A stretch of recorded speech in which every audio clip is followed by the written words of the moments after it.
வணக்கங்க. ஹரக் செல்லுங்க சேனலுக்கு உங்களை வரவேற்கிறேன். இன்றைக்கி நம்ம வந்து சிஎஸ்கே வர்சஸ் கேகேஆர் மேட்ச் பற்றி தான் பார்க்க போகிறோம்.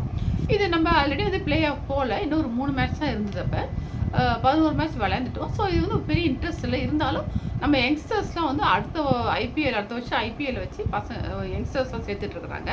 ஸோ அவங்களும் எப்படி விளையாடுறாங்க என்னன்னு சொல்லி பார்க்க ரொம்ப ஆர்வமாக இருக்குது. அது கேள்விப்படுறோம், இத்தனை பாலில் வந்து இவ்வளோ செஞ்சுரிலாம் போட்டாங்க அப்படின்னு சொல்கிறப்ப சரி எப்படி விளையாடுறாங்க பார்க்க ரொம்ப இன்ட்ரெஸ்ட்டாக இருந்தது. ஸோ அவங்களுக்கும் வந்து நம்ம விளையாடுற கூட நம்ம கூட விளையாடுறப்ப நம்ம இந்த ரிசல்ட் வச்சு அந்த டீமோட இதெல்லாம் வந்து அவங்க பிளே ஆஃப் போக முடியுமா இல்லையாங்க கூட மாற சான்ஸ் இருக்குது. ஸோ கேகேஆர் பார்த்தீங்கன்னா உங்களுக்கு 6th பிளேஸில் இருந்தது. அப்போ 11 மேட்ச் விளையாண்டுருந்தது. ஆனால் வந்து 6th பிளேஸில் இருந்தது. ஸோ இவங்க வந்து போக முடியுமா இல்லையா அப்படி சொல்லிட்டு 11 பாயிண்ட் தான் இருந்தாங்க. ஸோ வந்து அவங்க 11 மேட்ச் விளையாண்டு 11 பாயிண்ட்டில் இருந்தாங்க. ஸோ நம்மக்கிட்ட ஜெயிச்சா தான் 13 ஆகும். அதுக்கப்புறம் இன்னும் ஒரு 2 மேட்ச் விளையாட முடியும். நம்மக்கிட்ட தோத்துட்டாங்கன்னா அவங்க பிளே ஆஃப் போகிறது ரொம்ப ரொம்ப கஷ்டம். மற்ற டீமோட இதை வச்சு தான் பார்க்க முடியும். அதனால் வந்து இன்னும் பார்த்தீங்கன்னா இவ்வளோ ஸ்டேஜ் வந்து கூட குவாலிஃபையர்னு சொல்லிட்டு குவாலிஃபை ஆச்சுன்னு சொல்லி டீம் போடுவாங்க. இந்த விஷயம் எந்த டீமே போடல. ஏன்னா மாற சான்ஸ் இருக்குது. இன்னும் கொஞ்சம் மேட்சஸ்லாம் இருக்கிறதுனால இன்னும் எந்த டீமே வந்து நிறைய பாயிண்ட் எடுத்து 18 பாயிண்டாச்சும் எடுத்து குவாலிஃபை அப்படி யாருமே எடுக்கலை. ஸோ நம்ம வந்து சேஞ்ச் இருக்குன்னு சொல்லி பார்த்தோம். இதில் பார்த்தீங்கன்னா சிஎஸ்கே பார்த்தீங்கன்னா 2 சேஞ்ச் சொல்லியிருந்தாங்க. ஊர்வில் பட்டேல் விக்கெட் கீப்பர் பேட்ஸ்மேனு ஊர்வில் பட்டேலும் கான்வேவும் சேர்த்துருந்தாங்க. அஸ்வின் வந்திருந்தார். இதில் யார் போயின்னா சாம் கரன், ரஷீது, கூடா இல்லை போன்ற இருந்தாங்க. இவங்க வந்துட்டு இவங்க 3 பேரும் வந்து சேர்த்துட்டாங்க. இம்பேக்ட் பிளேயர் வந்து துபே. அந்த பக்கம் வந்து வெங்கடேஷ் ஐயர் இல்லைங்க, அதுக்கு பதில் வந்து மனிஷ் பாண்டே சேர்த்துருந்தாங்க. இதுதான் டீமு. ஃபஸ்ட்டு டாஸ் போட்டாங்க. டாஸ் வந்து அவங்க தான் ஜெயிச்சாங்க. கேகேஆர் ரஹானே ஜெயிச்சுட்டு ஃபஸ்ட்டு வந்து பேட்டிங் சொல்லிட்டாரு. ஏன்னா அவங்களுக்கு வந்து விக்கெட் போக ரொம்ப ஸ்லோவாகவும் சொல்லியிருந்தாங்க. அதனால் அடிக்கிறது ரொம்ப கஷ்டமாக இருக்குன்னு சொல்லிட்டு ஃபஸ்ட்டு பேட் பண்ண நல்லா ஸ்கோர் எடுக்கலான்ட்டு அவங்க ஃபஸ்ட்டு பேட்டிங்னு சொல்லிட்டாங்க. ஸோ ஃபஸ்ட்டு வந்து குர்பாஸும் நரேனும் வந்தாங்க.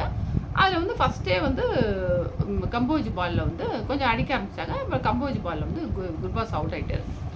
அதுக்கப்புறம் பார்த்தீங்கன்னா ரஹனாவும் நரேனும் விளையாண்டாங்க. இதில் வந்து ரஹனே வந்து ஒரு 15 ரன் இருக்கிறப்ப கம்போஜ் பால்லே வந்து அழகான வந்து கேட்சை வந்து பத்திரானா விட்டுட்டார். இவர் ஒவ்வொரு மேட்ச்லேயும் ஒவ்வொரு கேட்சை விட்டுக்கிட்டே இருக்காரு. இன்னும் வந்து சரியாகவே பிடிக்க கற்றுக்கல. இல்லை மற்றவங்க பிடிக்கணும் போய் டிஸ்டர்ப் பண்ணி இடிச்சு விட்டு விழுந்துட்டு போன தடவை.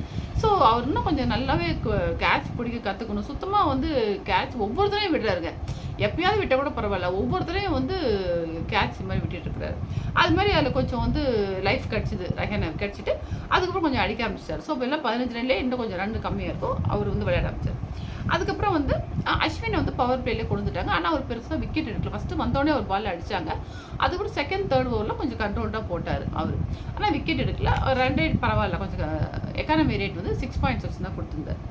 அதுக்கப்புறம் பார்த்தீங்கன்னா 100 அகமட் வந்து பவர் பிளே முடிஞ்சோன்னு கொண்டு வந்தாங்க. ஃபஸ்ட்டு ஓவர்லேயே வந்து விக்கெட் எடுத்துட்டாருங்க. நரேன் விக்கெட் எடுத்துட்டார். ஸோ அவர் அடுத்தாப்பில் வந்து அதே ஓவரே வந்து ரகுவன்ஷி விக்கெட்டையும் எடுத்துட்டார். ஸோ 2 விக்கெட் ரூல் வந்து ரொம்ப சூப்பராக போட்டார். ஏன்னா ஸ்பின் வேறு எடுக்குன்னு சொல்லியிருந்தாங்க. ரொம்ப நல்லா போட்டிருந்தாரு. 2 விக்கெட் எடுத்தார். அதுக்கப்புறம் ஆண்ட்ரூ ரசல் வந்துட்டு அந்த மனுஷன் எப்போ விளையாடுவார், எந்த டயத்தில் விளையாட மாட்டாருன்னு தெரியும். ஒரு சமயம் பயங்கரமாக அடிக்கிறாரு, ஒரு சமயம் அவுட் ஆகிடுறாரு. நின்றவன் வந்து போன மேட்ச் ஏதோ டீம் குரூப்பில் நல்லா அடித்தார். ஸோ வந்து 6 4 அதுவும் 10 ரன் பால் நல்லா அடிக்க ஆரம்பித்தார். சரி இப்படி அடிக்கிறாரு, என்னடா அது ஒரு பயங்கரமாக அடிச்சிட்டாருன்னு ரொம்ப ஸ்கோர் நிறையா வந்துருமேனு பயமாக இருந்தது.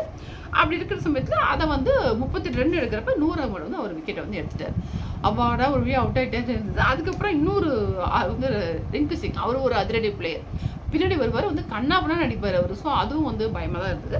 அதே வந்து உங்களுக்கு 100 அகமட் வந்து அந்த விக்கெட்டை எடுத்துட்டார். அதுக்கு முன்னாடி வந்து ரஹானா விக்கெட்டை வந்து ஜடேஜா எடுத்துட்டார். இவர் ரிங்கு சிங்கோட கேட்ச் பார்க்கணும். ஆயுஷ் மாதிரி அவ்வளோ பிரமாதமாக அந்த பையன் பிடிச்சாங்க. பவுண்டரியில் என்கிட்ட வரப்ப கேட்சை பிடிக்க முடியுமா, ஏன்னா கொஞ்சம் ஷார்ட்டாக வேறு இருப்பாப்புல. ஸோ எம்பி பிடிக்கிறப்ப பேலன்ஸ் தவிர கால் வந்து அந்த பவுண்டரியில் தொட்டுடும். அதுக்கு என்ன பண்ண அப்படின்னா கொஞ்சம் ஒரு குதிச்சு ஒரு கையில் பாலை பிடிச்சிட்டு அப்புறம் பேலன்ஸ் பண்ணி அப்புறம் பிடிச்சி கொண்டு வந்து நான் பிடிச்சிட்டேன் அப்படின்னு சொல்லி காமிச்சப்பல அவ்வளோ நல்லா இருந்தது. அவ்வளோ கால் வந்து அந்த பவுண்டரியில் படாமல் அவ்வளோ சூப்பராக அந்த பையன் பிடிச்சான். ரொம்ப நல்லா இருந்தது. ஸோ வந்து ரிங்கு சிங்கும் அவரும் இல்லைன்னா அதிரடியாக விளையாட போயிடுவார். அவரும் வந்து அவுட் ஆகிட்டு டோட்டலாக வந்து ரொம்ப நிறையா 100 மேலே வந்து எப்படி சேஸ் பண்ணி எடுக்குதுன்னு பயமாக இருந்தது. ஆனால் பரவாயில்ல, போட்டு ஒரு 179லேயே வந்து 6 விக்கெட்ஸு. லாஸ்ட் ஓவர் பார்த்தீங்கன்னா ரொம்ப நல்லா போட்டார். நல்லா வந்து ஒரு 6 ரன் தான் வந்து 20th ஓவர் ரொம்ப நல்லா போட்டு 179 for 6 எடுத்துருந்தாங்க. பரவாயில்ல, 180 நமக்கு டார்கெட்டாக வந்தது. சரி எப்படி எடுத்துடலாம், ஏன்னா அதுக்கப்புறம் வந்து நிறையா பிளேயர்ஸ்லாம் சேர்த்துக்கிறாங்க, அதிரடியாக விளையாண்டு எடுத்துருவாங்க அப்புறம் நம்பிக்கை இருந்தது. ஃபஸ்ட்டு வந்து ஓப்பனிங் வந்து கான்வேவும் ஆயுஷ் மாத்திரையும் வந்தாங்க. வந்தோடனே வந்து வைபவ் அரோரா போட்டாருங்க. போட்டோடனே ஃபஸ்ட்டே ஓவர்லேயே வந்து Ayush Mhatre out. Second ball 0 duck out ஆகிட்டார். அங்கே அடித்தோடனே கேட்ச் போய் அவுட் ஆகிட்டார். ஸோ ரொம்ப வந்து போன தடவை சூப்பராக விளையாண்டாப்புல, இந்த தடவை அவுட்டு. சரி, ஒரு தடவை அப்படி தான் ஆகும், பரவாயில்ல, ஒருத்தரையே நம்பிடக்கூடாது. ஸோ அடுத்தாப்புல வந்து ஊர்வில் பட்டேல் வந்தார். அவர் தான் டெபியூ இந்த மேட்ச்சில். விக்கெட் கீப்பர் பேட்ஸ்மேனு, குஜராத் பையன். அந்த பையன் வந்தோன்னு எடுத்தோடனே நல்லா அடிக்க ஆரம்பிச்சார். 6, 4 பயங்கரமாக அடிக்க ஆரம்பிச்சார். அதுக்கப்புறம் வந்து மொயின் அலி பால், அடுத்த ஓவர் மொயின் அலி வந்தார். அவர் பாலே 6, 4 நல்லா ஊர்வில் பட்டேல் அடிக்க ஆரம்பிச்சிட்டாரு. அதுக்கப்புறம் கான்வே வந்து அந்த மொயின் அலி பாலில் அவுட் ஆகிட்டார். அவரும் டக் அவுட் ஆகிட்டார். அதுக்கப்புறம் பார்த்தீங்கன்னா சூப்பராக இருந்து அந்த ஊர்வில் பட்டேலும் அவுட் ஆகிட்டார். எவ்வளோன்னா 11 பாலில் 31 ரன்னுங்க. ஒரு 4, 4 6 அடிச்சிருக்கான். சூப்பராக வந்தோமா அடிச்சோமா போனோம்னு சொல்லிட்டு அவ்வளோ நல்லா ஷார்ட் பண்ணல தான். ஸோ அடுத்த சீசனுக்குலாம் நல்ல நல்ல பிளேயர் நம்ம சேர்த்துருக்கிறது ரொம்ப நல்லாயிருக்கு. இவங்கெல்லாம் சேர்ந்து ஒரு டீமாக அடுத்த வருஷம் வந்து சூப்பராக இருக்கும்னு நம்பிக்கை இருக்குது. அப்புறம் ஜடேஜாவும் அஸ்வின் தான் விளையாண்டாங்க. அஸ்வின் முன்னாடியே வந்துட்டார். ஜடேஜா 2 பேருமே வந்து அடிக்க ட்ரை பண்ணாங்க. ஜடேஜாவும் அடிக்க ட்ரை பண்ணி ஓரளவு ஒரு 50 ரன் தான் எடுத்தார். அஸ்வின் அதுக்கப்புறம் அடிக்க முடியல. 2 பேரும் அப்புறம் அவுட் ஆகிட்டாங்க. அப்புறம் வந்து துபேவும் பிரேவிஸும் வந்தாங்க. அவங்க வரப்போ 62 for 5, 5 விக்கெட் போயிருந்தது. 62 ரன்ஸ். ஸோ அதிரடியாக விளையாடுறவங்க 2 பேர் தான். அதுக்கப்புறம் தோனி மட்டும் தான், வேறு யாரும் கிடையாது. சரி, எப்படி விளையாடுவோம், இவங்க தான் விளையாடணும்னு சொல்கிறப்ப இவங்க வந்து அப்பப்போ 4 அடிச்சு ஸ்ட்ரைக் ரொட்டேட் பண்ணிட்டு 1, 2 எடுத்துட்டு அப்பப்போ தான் 4 அடித்தாங்க. ஃபுல்லாக அடிக்கல, ஏன்னா அவுட் ஆகிட்டாங்கன்னா ரொம்ப, ஏன்னா ஸ்பின் வேறு போடுறாங்க. அப்படிங்கிறப்ப அவங்களுக்கு ஸ்பின்னில் வந்து வருண் சக்கரவர்த்தி, நரேன், அப்புறம் மொயின் அலி இவங்களாம் இருக்கிறப்ப அவுட் வந்துருமிட்டு பார்த்து தான் விளையாண்டாங்க ரொம்ப ஜாக்கிரதையாக. அதுக்கப்புறம் பின்னாடி வந்து செகண்ட் ஸ்பெல் வந்தார் வைபவ் அரோரா. அவர் வந்து அந்த ஓவர் அவ்வளோ அதிரடியாக பிரேவிஸ் விளையாண்டாங்க. சூப்பர் நாக்குங்க. அது என்ன ஒரு இன்னிங்ஸ்ன்றீங்க அந்த அந்த அந்த ஓவரை. அதாவது 3 6 3 4 அடித்தார். அப்பா பார்க்குறதுக்கே கண்கொள்ளா காட்சின்னு சொல்லுவோம், அந்த அளவு அடித்தார். 30 ரன் அந்த ஓவரில் வந்துருக்குங்க. சூப்பராக நம்ம சிஎஸ்கே பிளேயராக, இப்படி ஒரு பிளேயர் நம்ம சிஎஸ்கேக்கு அப்படிங்கிற மாதிரி அவ்வளோ சூப்பராக அவரும் ஊர்வில் பட்டேலும் அடிச்சனால தான் ரன் ரேட்டும் ஜாஸ்தியாச்சு. பின்னாடி கொஞ்சம் ரன் எடுக்காமல் இருந்தால் கூட பின்னாடி ஓவர்லாம் பார்த்தீங்கன்னா இது கொஞ்சம் அட்ஜஸ்ட் ஆச்சுன்னு ரொம்ப கஷ்டப்பட்டுருப்போம் அவங்க அது மாதிரி அடிக்காமல் இருந்தால். சூப்பராக அடித்தார். 52 ரனில் வந்து அவுட் ஆகிட்டார். ஸ்ட்ரைக் ரேட் வந்து பார்த்தீங்கன்னா 208. ஊர்வில் பட்டேது 281. சூப்பராக அடிச்சு போனார். அதுக்கப்புறம் துபேவும் தோனி வந்துட்டார். வந்து என்ன பண்ணாங்க, போனப்போ ரொம்ப ஸ்லோவாகிடுச்சு. ஏன்னா வந்து இதுக்கப்புறம் யாரும் பேட்ஸ்மேன் யாரும் கிடையாது, பவுலர்ஸ் தான். ஸோ இவங்க அவுட் ஆகிட்டாங்கன்னா பிரச்சனைன்னு சொல்லிட்டு டார்கெட் வேறு நமக்கு தெரியும். அதனால இவங்க வந்து ரிஸ்க் எடுக்காமல் சும்மா 1, 2 இப்படி தான் எடுத்தாங்க. சில டாட் பால்லாம் நிறைய வந்தது. இல்லை 13வது ஓவரில் 2 ரன்னு, 14வது ஓவரில் 3 ரன்னு, 15th ஓவரில் 8, அதுக்கப்புறம் ஒரு 7 ரன் வந்துச்சு. இது மாதிரி கொஞ்சம் பின்னாடி அடிச்சுக்கலாம், இப்போ டார்கெட் தான் தெரியுமே சொல்லி கொஞ்சம் ஸ்லோவாக விளையாண்டாங்க. அதுக்கப்புறம் கொஞ்சம் 18th ஓவர்லேருந்து ஒரு 4 ரன் வந்துச்சுங்க. ஸோ 19th ஓவரில் வந்து துபே வந்து அவுட் ஆகிட்டார். அப்போ வந்து லாஸ்ட் ஓவரில் எவ்வளோ தேவைன்னா 6 பால் 8 ரன் தேவைப்பட்டுச்சு. தோனி மட்டும்தான் இருக்கார். தோனி ரொம்ப ஸ்லோவாக விளையாண்டார் நேற்று, ஏன்னா விக்கெட் போயிடுமோன்னு சொல்லிட்டு. ஸோ 6 பால் 8 ரன் எப்படி தோனி அவுட் ஆகாமல் இருக்கணும் அப்படின்னு சொல்லி பார்த்துட்டு இருந்தோம். நூர் அகமது வந்தார். அதாவது முன்னாடி இந்த 19th ஓவருக்கு முன்னாடி வந்து லாஸ்ட் ஓவரில் வந்து பார்த்தீங்கன்னா ஏதாவது 18.5ல் வந்து ஒரு 2 ரன்ஸ் எடுத்தார். அப்புறம் லாஸ்ட்டு பாலில் வந்து 18.5ல் வந்து 2 ரன்ஸ் எடுத்தார் நூர் அகமது. 18.6ல் வந்து அவுட் ஆகிட்டார். ஸோ இதில் வந்து பார்த்தீங்கன்னா அதுக்கப்புறம் வந்து பார்த்தீங்கன்னா லாஸ்ட் ஓவர் வந்து கம்போஜ் வந்துட்டார். தோனி கம்போஜ் தான். உங்களுக்கு வந்து 6 பாலில் 8 ரன் தேவைப்படும். ஸோ ஃபஸ்ட்டு பால் வந்து இவர் தான் ரசல் தான் பவுல் பண்ணார். ஃபஸ்ட்டு பால் வந்து 6 அடிச்சிட்டார் தோனி. ஏன்னா இதுக்கப்புறம் அடிச்சு அவனு லாஸ்ட் வரைக்கும் வெயிட் பண்ண முடியாது, இன்னும் எதாவது அவுட் ஆகிட்டு என்ன பண்ணுறது. ஃபஸ்ட் பால் 6 அடிச்சிட்டார். 6 அடிச்சு ஸோ வந்து 5 பால் வந்து 2 ரன் தேவைப்படுது. ஸோ செகண்ட் பால் வந்து 19.2ல் வந்து ஒரு ரன் எடுக்கல. 3வது பாலில் 1 ரன் எடுத்துட்டார். ஸோ வந்து டை ஆயிடுச்சு. ஸோ சப்போஸ் அவுட் ஆனால் கூட சூப்பர் ஓவர் தான் வர மாதிரி 19.3ல் வந்து ஈக்குவல் ஆயிடுச்சு ரன் ஸ்கோர். அதுக்கப்புறம் கம்போஜிட்டு போய் இவர் போய் பேசி ஃபஸ்ட்டு ரொம்ப நேரம் பேசினார். தோனி பேசிட்டு வந்தார். திரும்ப போய் ரொம்ப நேரம் பேசி முடிச்சோன்னா அவர் என்ன பண்ணார், ரஹானே வந்து ஃபீல்டர்ஸ்லாம் இன்சைட் சர்க்கிள் கொண்டு வந்துட்டார். ஒரு பக்கம் வந்து ஆஃப் சைடில் ஒரு 4 பேர், லெக் சைடில் ஒரு 3 பேர், உள்ளார 7 பேரை கொண்டாந்து நிறுத்திட்டார். ஏன்னா எப்படி இருந்தாலும் தட்டி விட்டுட்டு ஒரு ரன் எடுப்பாங்க, ரன் அவுட் பண்ணிடலாம் சொல்லி நிறுத்திட்டார். தோனி ரொம்ப நேரம் 2 தடவை போய் பேசினப்பறம் அழகாக வந்து அவர் 4 அடிச்சிட்டார் கம்போஜை.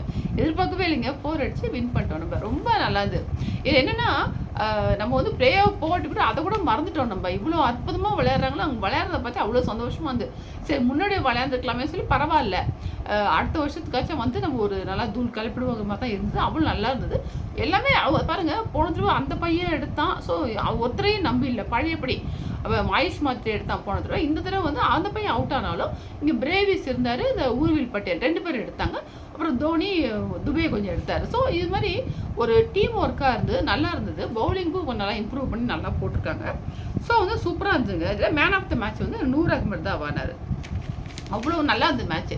இதில் பார்த்தீங்கன்னா இதில் வந்து 12 மேட்ச் விளையாண்டு 11 பாயிண்ட் தான் கேட்காரு. ஸோ அவங்க வந்து இன்னும் வந்து அவங்களுக்கு 2 மேட்ச் தான் இருக்குது. ஸோ அவங்க முக்கால்வாசி போக முடியுமாங்கிறது டவுட் தான். ஏன்னா இன்னும் 2 மேட்ச் ஜெயிச்சா கூட அவங்க என்ன பண்ணுவாங்க, 15 பாயிண்ட் தான் வர முடியும். ஸோ மற்ற டீம்லாம் வந்துட்டு அவங்க போக முடியாது இருக்குது. ஸோ நம்மளால் வந்து அவங்க போகணும்.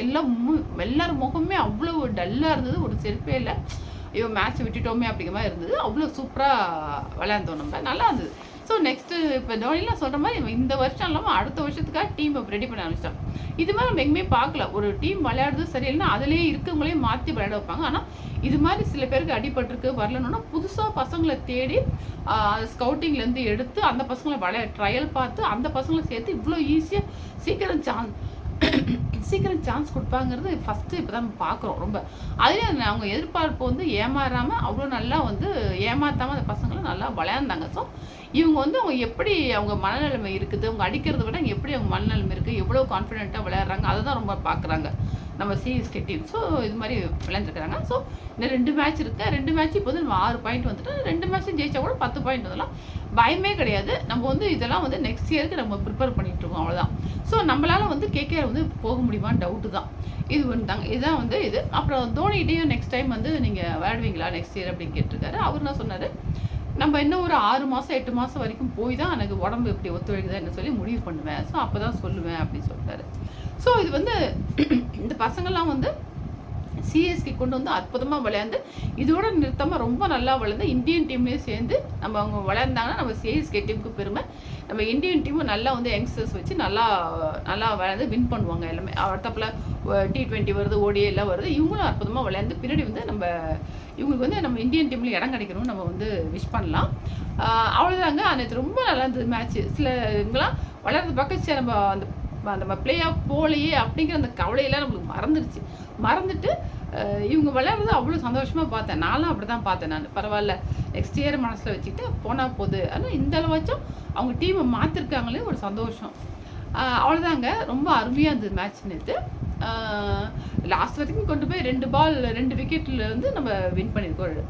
அதே மாதிரி 2 பால் தான் ஸ்பேர் இருந்தது. பரவாயில்ல, இருந்தாலும் இந்த அளவு இந்த நம்ம முன்னாடியே விளையாண்ட விளையாட்டுக்கும் இப்போக்கும் நல்ல இம்ப்ரூவ்மெண்ட் நல்லாவே தெரியுது. அவ்வளோதாங்க. இந்த வீடியோ உங்களுக்கு பிடிச்சிருந்தா லைக் பண்ணுங்கள், ஷேர் பண்ணுங்கள், சப்ஸ்கிரைப் பண்ணிக்கோங்க. எப்படி இருந்து கமெண்ட்ஸை சொல்லுங்கள். தேங்க்யூ.